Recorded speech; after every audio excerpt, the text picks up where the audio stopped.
Olá, mulheres, sejam muito bem-vindas ao primeiro episódio desse podcast. Para quem não me conhece ainda, meu nome é Isabela Braga, hipnoterapeuta especialista em compulsão alimentar. E esse é o Pod Mais Leve, um canal onde você vai entender tudo sobre os transtornos alimentares e como construir uma vida mais leve.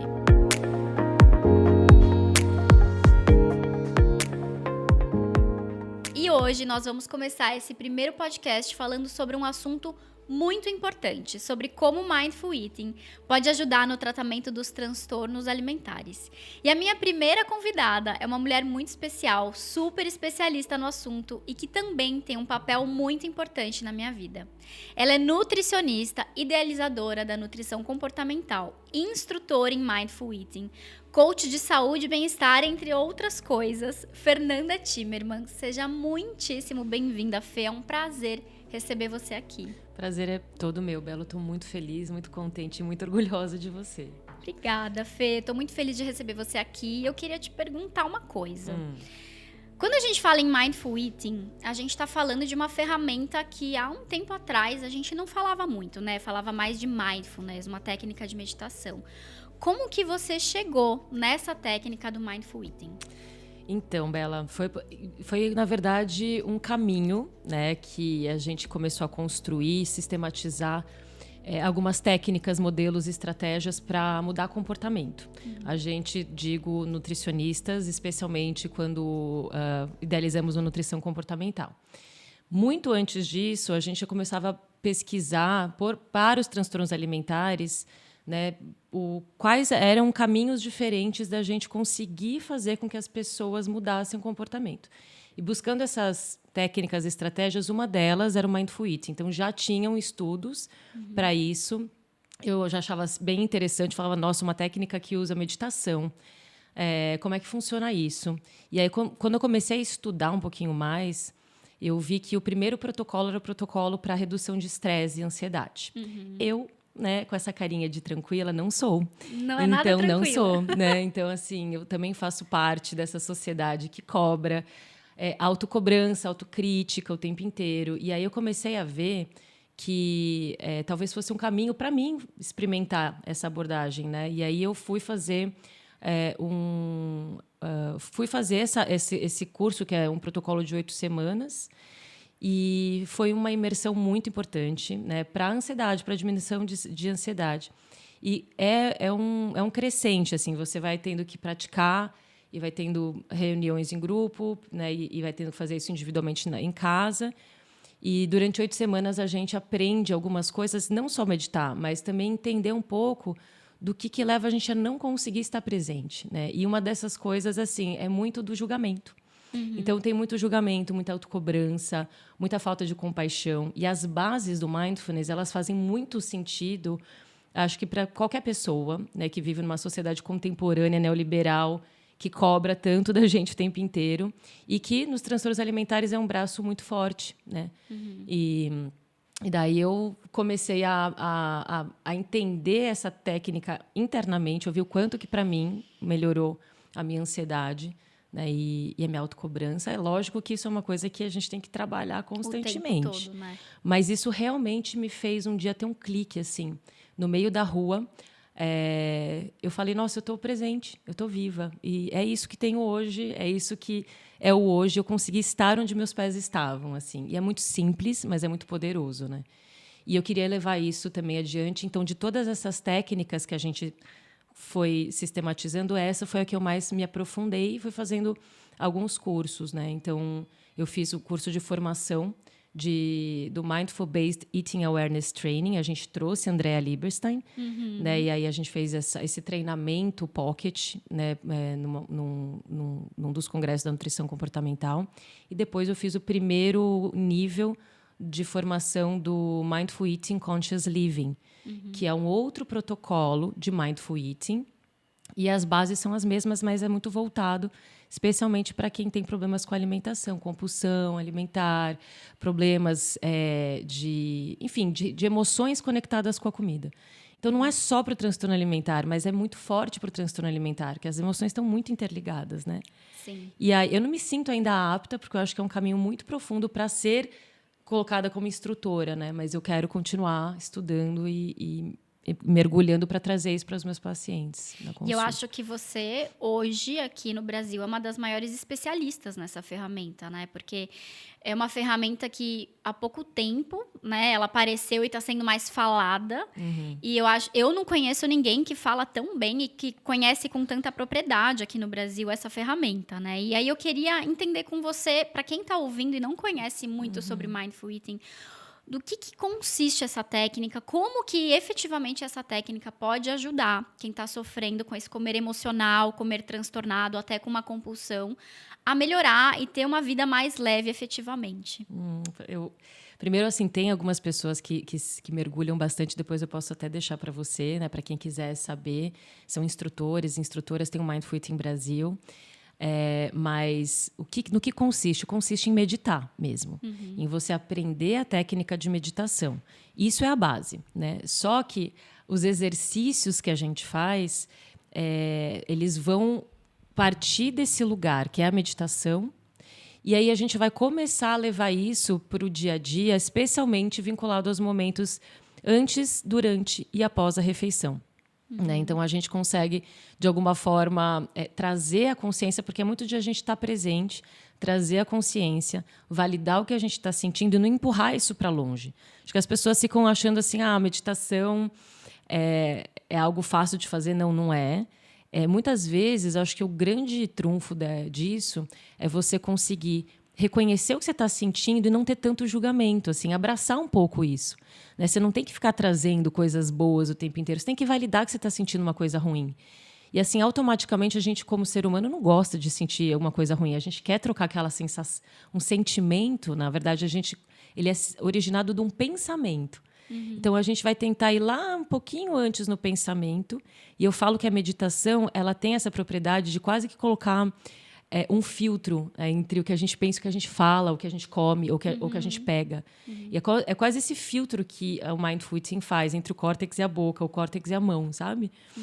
Então, em vez de ser ação, reação, pensei, senti e fiz, você começa a ter um pouco mais dessa linha do tipo assim, pensei, calma, isso é um pensamento, eu não sou esse pensamento. Né? O que eu posso fazer em relação a isso? Porque mesmo quando você está sentindo, você também entende que as coisas não são constantes e que aquele sentimento ruim vai passar. Então, que você não precisa afastar ele necessariamente. Às vezes, a gente tem que lidar com o desconforto. Sabe? Eu estou ruim. Né? Ao invés de eu brigar com aquilo e aquilo começar a escalar para uma coisa que vira, muitas vezes, uma compulsão, porque é isso, assim, eu não devia fazer isso, eu não devia sentir isso, eu não devia comer isso. Já que eu comi, já que eu pensei, já que eu senti, você entra num espiral reativo muito ruim. E autopunição lá vem. Então, basicamente, é muito de você validar, né, e você conseguir reconhecer o que você está sentindo e ficar um pouco com aquilo, né, que às vezes parece insuportável. E quando você consegue validar, fala para as pessoas, tudo bem você se sentir assim. Porque a gente tenta afastar o tempo inteiro. E aí você também ensina coisas muito preciosas, né? Que é diminuir o julgamento, né? Diminuir essa sensação de tudo ou nada, que é muito difícil, né? Porque a gente nasce com isso, né? Então, ao invés de a gente já julgar, já punir, já se sentir um horror, uma droga, porque a gente não é perfeito e ninguém é perfeito, você tem que validar tudo isso, né? E aí, esses exercícios eles vão muito no lugar de perceber, respiro, né? Aí tem coisas que são muito comportamentais, mas são de linguagem corporal, de você tentar entender quando você está comendo mais rápido, de você ver postura, né? De você, de repente, sabe, conseguir largar e falar, calma, né? Tem várias fomes acontecendo, eu estou conseguindo saciar essas fomes, que é muito da Jen Chozen Bays, né? Que eu gosto muito do livro dela, que é o Mindful Eating. E eu falo desses 9 tipos de fome. Né? Então, a gente tem que validar, a gente tem que olhar, a gente tem que sentir, a gente tem que cheirar. E a gente vive correndo, fazendo 500 outras coisas, e a comida vira, né, mais ou menos assim, tipo, se dá, eu faço... Mas não tem como, porque depois a gente volta e fala, cara, eu não estou saciada, eu não estou satisfeita, eu não estou feliz. Eu posso ter preenchido o meu estômago, mas tipo, tá faltando o que eu queria, sabe? Então, você reconhecer tudo isso pede um pouco de consciência, tempo e autoobservação. E é difícil, né? Porque numa sociedade que a gente vive, onde tudo é instantâneo, onde existem inúmeros estímulos acontecendo, estar no momento presente é um desafio, né? Não sei se você que está ouvindo esse podcast ou assistindo pelo YouTube se reconhece nisso, de às vezes você tá comendo, olhando o celular, né? Ou você tá escutando um podcast comendo e você não tá ali focado no momento presente.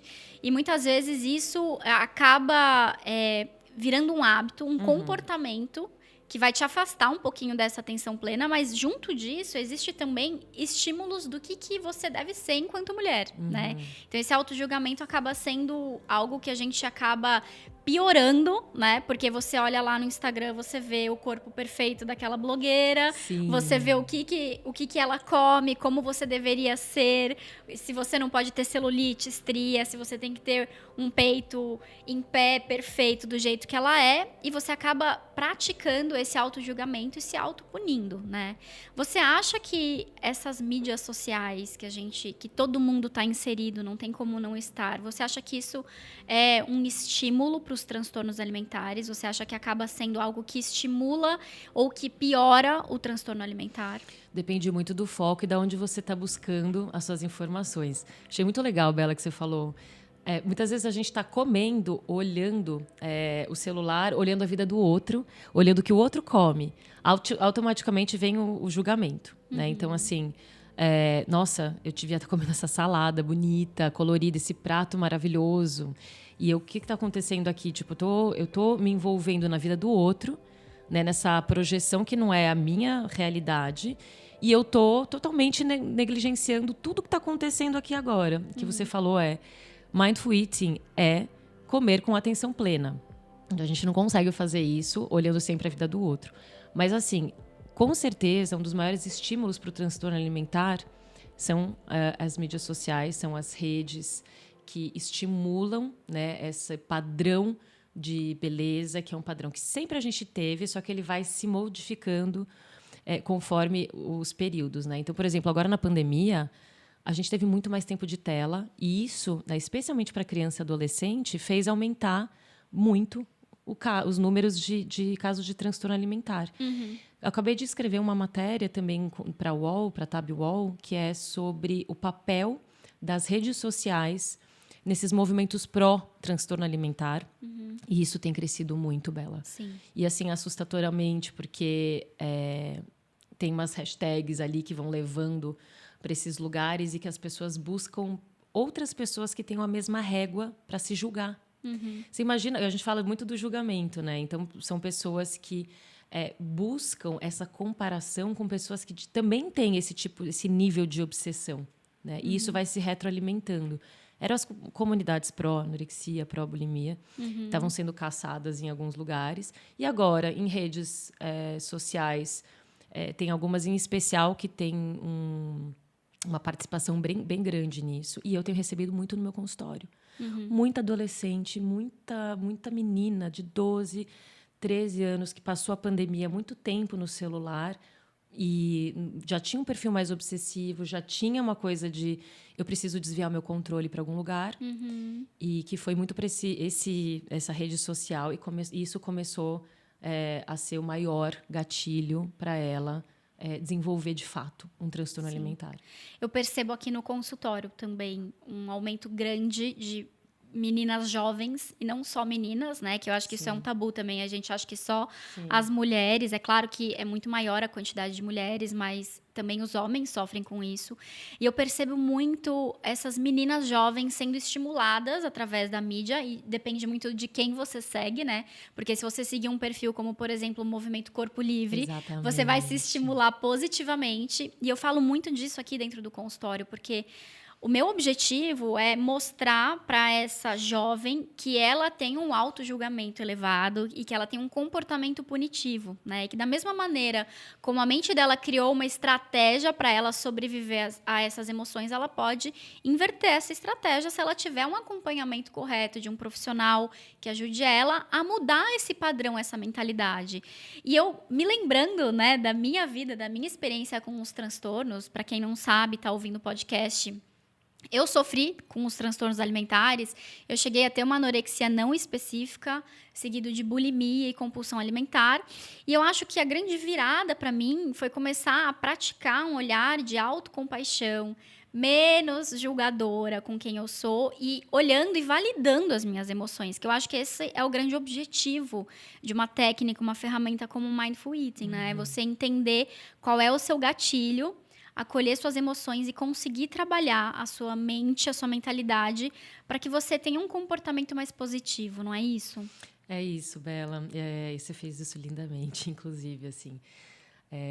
Mas é muito difícil, assim, que eu acho que um dos maiores desafios é a gente conseguir dissolver o autojulgamento, a autocrítica, né?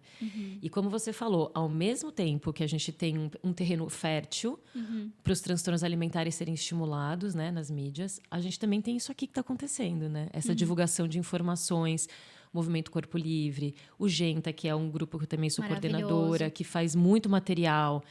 Muitas pessoas hoje fazem um movimento, fazem um trabalho muito legal para diminuir o estigma da obesidade, que é um grande gatilho, Do né? corpo gordo, Do né? corpo gordo. Tem aí várias questões, né, que a gente precisa entender, mas a questão não é de você ter que se aceitar e se amar incondicionalmente, Sim. porque isso é uma coisa que a gente sabe que lá não adianta a gente colocar isso, né, nas palavras e não colocar isso dentro do nosso coração mesmo, né? Sim. Então, assim, a gente aceitar o desconforto, mas como é que a gente precisa mudar sempre pela dor? A gente precisa mudar sempre por esse lugar tão agressivo, tão ruim, que deixa a gente nesse lugar assim, muito vulnerável.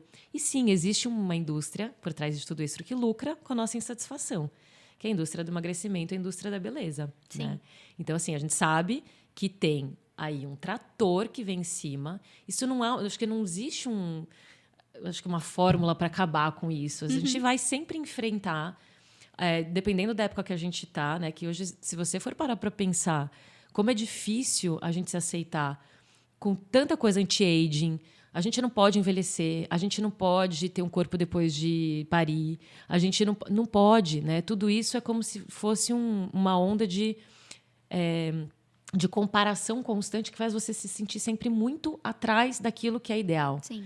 E esse ato entre o que é ideal e o que é real é onde mora a insatisfação e aonde os transtornos começam a nascer. Né? Sim, sim. E falando um pouquinho dos transtornos, Fê, eu acho que quem está escutando esse primeiro episódio talvez esteja começando a buscar entender um pouquinho melhor sobre os transtornos, mas o que você acredita como sendo ideal para um tratamento de um transtorno alimentar, né? A gente sabe que um transtorno ele envolve inúmeros aspectos, né? Então não existe uma fórmula mágica, mas o que você considera que seja ideal para quem acha que está desenvolvendo um transtorno ou para quem já sabe que tem um transtorno, o que ela deve buscar? Tratamento especializado. Eu acho que é difícil isso, porque não é uma realidade para muita gente. É um tratamento que, como você já disse, né? Como ele tem várias pontas, então tem lado emocional, lado psíquico, que às vezes pode ter uma questão de um distúrbio mesmo, Sim. de bioquímico, que a pessoa precise de um psiquiatra, tem um cunho emocional que vai precisar de um acompanhamento psicoterapêutico. Sim. Tem uma disfunção na alimentação e precisa de um nutricionista, de uma nutricionista que saiba lidar com isso, porque a gente fala, né, pessoal do Genta, do Ambulim, que é da onde eu vim, meu berço é o Ambulim, né, que é o ambulatório de bulimia e transtornos alimentares do Instituto de Psiquiatria do Hospital das Clínicas, né, de São Paulo. Então, assim, não é fácil conseguir um tratamento gratuito pelo governo. A fila é grande, a fila de espera é grande, mas pelo menos, né, se você conseguir rastrear quem faz parte dessas equipes, você sabe quem são as pessoas especializadas. Tem a Associação Brasileira de Transtornos Alimentares, a Astral também, e o Genta. A gente fez uma lista dos locais de tratamento gratuitos e também de quem trabalha com isso. Então, assim, para vocês que estão buscando, acham que tem alguma uma questão... Tem uma questão assim financeira, eu sei que é difícil, né? A gente fala, busque tratamento especializado, não é fácil, é caro. Né? Mas, assim, existem locais em que você pode tentar e colocar o seu nome na lista para você ter um tratamento interdisciplinar gratuito, que estão nesses 2 sites, tá? Locais de tratamento. Então, fizemos esse rastreamento e tem os profissionais que trabalham com isso também. E aí tem outras pessoas que precisam... A gente fala de nutricionista, psicólogo, psiquiatra, mas vai muito além, né? Tem o que você está fazendo, que é incrível, né? Que eu acho que são braços que a gente vê que fazem uma diferença muito grande, né? Que complementam, assim como uma fisioterapeuta que trabalha com imagem corporal, que é a Bianca Turmi. Maravilhosa. Que, assim, ela fez um método específico para quem tem distorção de imagem corporal. Então, a gente vai vendo e vai se indicando, sabe? Mas é legal você procurar uma pessoa que você fala, deixa eu ver, é uma nutricionista que eu sigo, é para ela que eu vou, e ela vai também te encaminhando. Poder te dizer o que ela acha que pode complementar o tratamento, né? Sim. Eu percebo muito isso aqui no consultório, Fê, porque a gente troca, né? Sim. Pacientes, e eu percebo que muitas vezes a pessoa chega com uma ideia de que só a hipnoterapia vai resolver a vida dela, né? E a gente precisa entender que somos seres integrais. E sendo integrais, a gente tem aí alguns aspectos que às vezes uma nutricionista especializada vai abordar, uma hipnoterapeuta, uma terapia comportamental. Então você precisa ver qual é a linha que você quer buscar, entendendo que sim, muitas vezes a gente precisa de um tratamento multidisciplinar para ter um resultado excelente, porque aqui a gente quer um resultado assertivo, o mais rápido possível, sabendo que isso é uma jornada de autoconhecimento, então não é uma fórmula mágica, mas que aquela pessoa se sinta acolhida e que ela entenda que vai ser um processo de desconstrução, não é mesmo? Sim. E Fê, tem uma coisa que eu percebo e que, assim, eu tenho certeza que você vai concordar comigo, que é o grande problema de pessoas que não estão preparadas para atender um transtorno alimentar, né? Então, a gente fala muito de terrorismo nutricional, né? Que são as nutricionistas que não estão preparadas e muitas vezes acabam tendo atitudes que podem até piorar, né? Um transtorno alimentar. Eu mesma vivi isso. Eu me lembro bem que há, 12 anos atrás, eu fui numa nutricionista. E eu lembro dela falar que eu só podia comer 3 bolinhas de mussarela de búfala na minha dieta, na minha salada.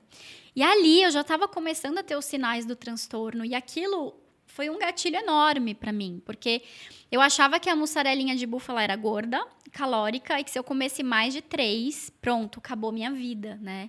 E eu passei um tempo com essa nutricionista e eu acho que ali eu comecei a piorar um comportamento e uma mentalidade que eu já tinha. Então, se você pudesse, assim, falar pra gente alguns sinais importantes, né, que quem tá passando com uma nutricionista precisa entender que pode ser que essa nutricionista não esteja preparada para isso, né? Eu vou começar falando um dado, né, que é bem... descrito na literatura, que nós, nutricionistas, somos um dos maiores grupos de risco para transtorno alimentar. Então, a gente já começa por aí. E isso não é uma vergonha, na verdade. Isso é porque quem é muito julgado pela aparência tem uma probabilidade maior de desenvolver essa autocrítica, esse olhar julgador.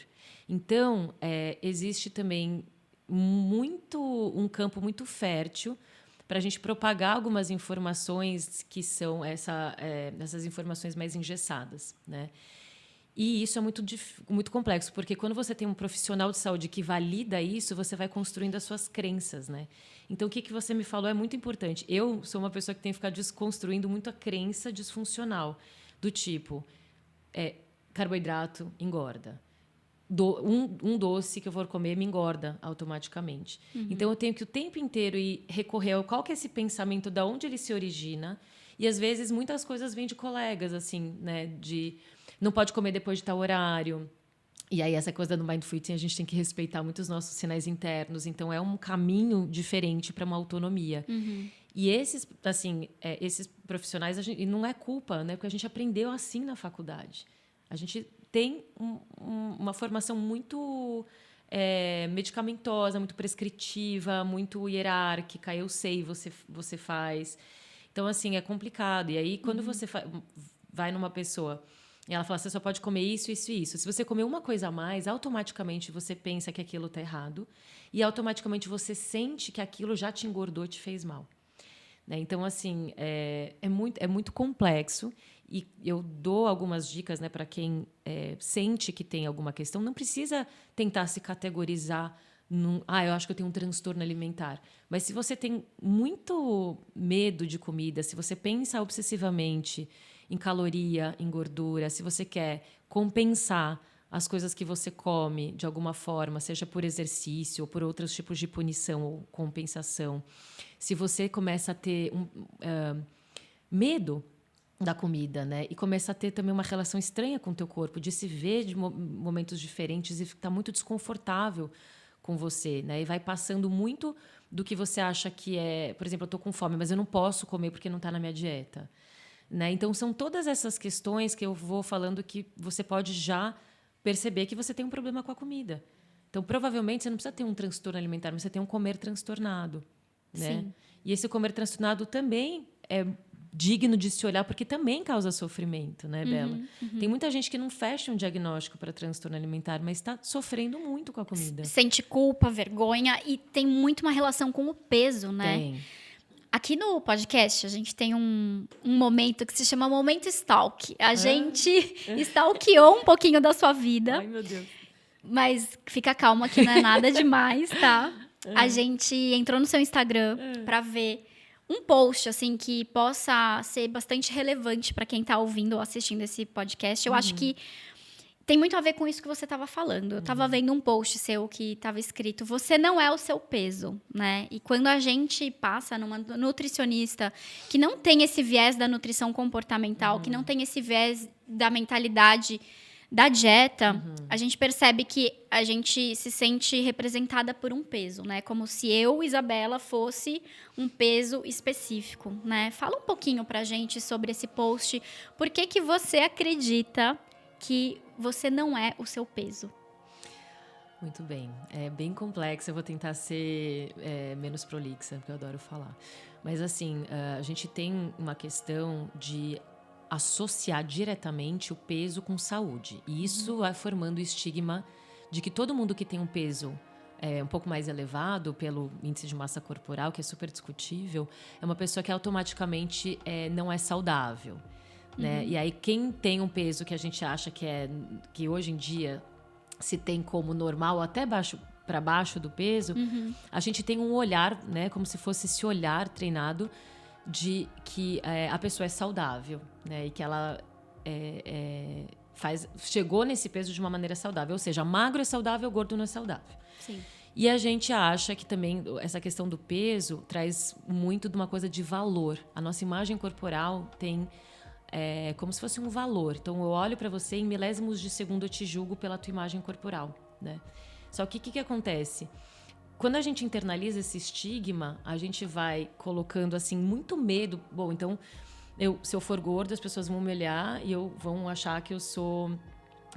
enfim, que eu não sou saudável, que eu não sou capaz. Que eu preciso ser preguiçoso. Então, assim, e não é verdade. Né? Gente, quantas pessoas vocês conhecem? É só parar para pensar que também são magras e não têm comportamentos saudáveis. Sim. Né? Você conhece uma pessoa que é gorda também, que pode ser saudável, então isso tem que ser contestado. Além de você não ser o seu peso, né, o teu valor não precisa estar atrelado a isso, a gente vai muito nessa busca de desconstruir. Sabe? O que é quem que eu sou? Né? Eu não sou um peso, eu sou muito mais do que um corpo, né? E eu não tenho que ser julgado só pelo meu corpo, meu peso. E esse é um movimento que tá muito atrelado a esses movimentos de você se olhar de uma forma não tão agressiva e julgadora. E você não é o seu peso e você não é a sua imagem corporal. Faz todo sentido. Eu lembro que em 2009 eu já tinha os sinais claros de transtornos alimentares, né? E eu me pesava quando eu acordava e me pesava antes de dormir. E eu ficava desesperada porque existia uma oscilação normal, né? Durante o dia, tanto do quanto que você ingeriu de comida, líquidos e tudo isso. E eu ficava desesperada, eu anotava num caderninho e eu pensava assim, gente, se passar mais do que isso, eu preciso ir na academia amanhã e eu preciso fazer mais transporte, mais esteira para queimar essa caloria. E isso é um sinal sério, né, de um começo de um transtorno alimentar, quando você está muito focada no seu peso. E uma das coisas que me libertou disso foi quando você disse para mim: Bela, se livra da sua balança. Aí eu dei a minha balança pra você, tá, né? lá, pra quem ainda não sabe, eu tive transtornos alimentares. A Fernanda que me tratou. Eu conheço a Fernanda há muitos anos já. Ela que me conduziu no meu tratamento, numa jornada, na verdade, né, Fê? Porque eu acho que um tratamento de um transtorno alimentar, quando você confia naquele profissional, é uma jornada de altos e baixos, mas é uma jornada que cada vez mais o seu baixo vai um pouquinho mais para cima, né? E eu me lembro bem do dia que você falou, Bela, a partir de hoje a gente não vai mais pesar. E aquilo eu fiquei desesperada, assim, como assim eu não vou me pesar, né? Não vai pesar porque o seu peso não é o que importa, né? É um conjunto de fatores. Eu acho que se a Isabela de 2009 soubesse o peso que a Isabela de 2022 teria, seria um desespero. E hoje eu olho pro meu corpo e, claro, tem um monte de coisa que eu gostaria de melhorar, só que eu pratico um olhar de autocompaixão comigo, de mãe, mulher, esposa, que trabalha, que tem um monte de coisas e que se não consegue todo dia na academia, que se não consegue todo dia comer a melhor refeição, tudo bem, porque existem pratinhos que a gente precisa equilibrar, né? E eu consegui chegar num lugar onde o meu peso não me representa. O que me representa é o olhar cuidadoso, é um olhar de compaixão, e a compaixão também envolve se alimentar bem, né? Se você se ama, se você se aceita, você não vai comer fast food todo dia. Você vai buscar os melhores alimentos para que você tenha equilíbrio. E aí eu percebo que essa questão do peso, assim, simplesmente não existe mais na minha vida, né? Eu dificilmente me peso e quando alguém vou fazer um exame e me perguntam qual é o seu peso, eu falo, nossa, não faço ideia, deve ser tanto, né?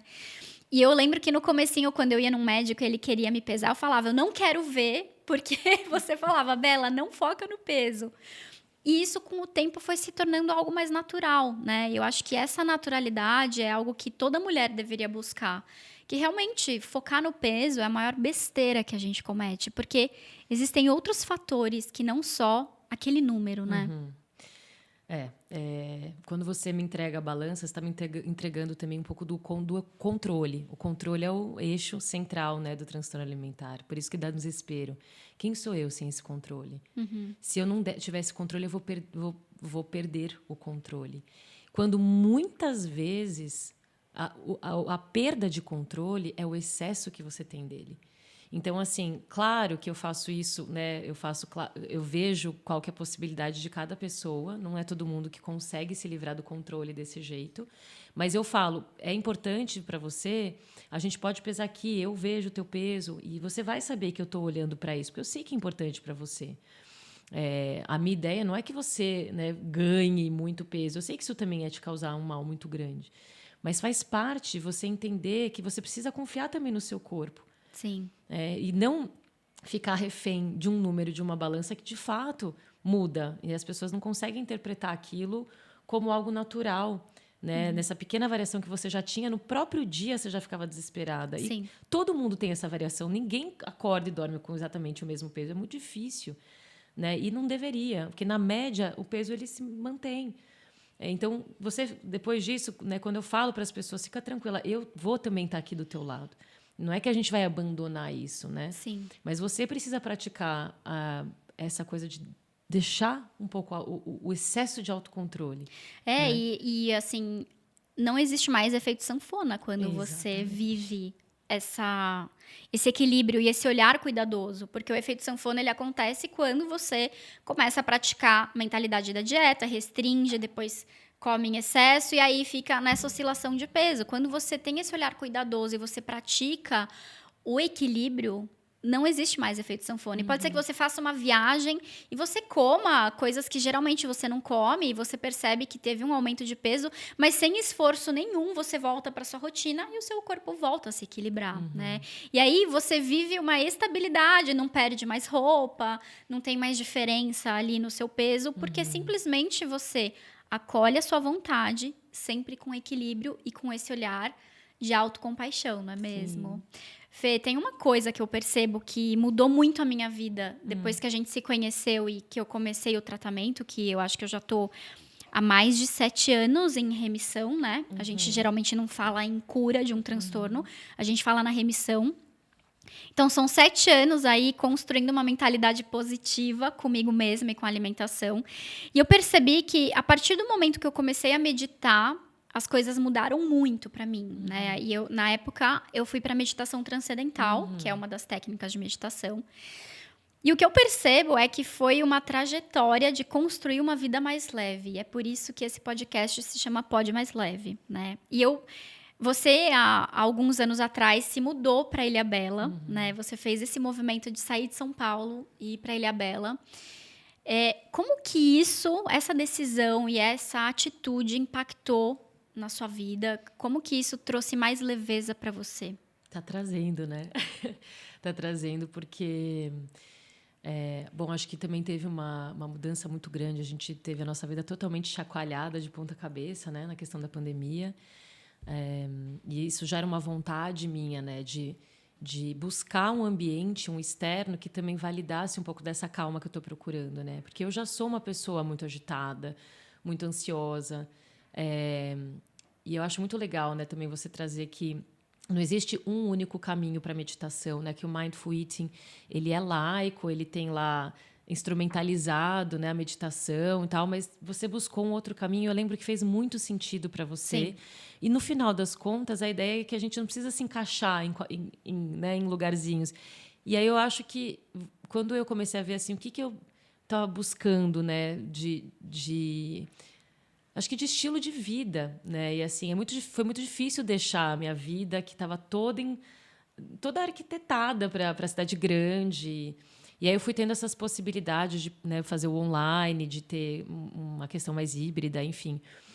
E para mim é muito importante ter os meus respiros, né? Então, o silêncio, o barulho da natureza.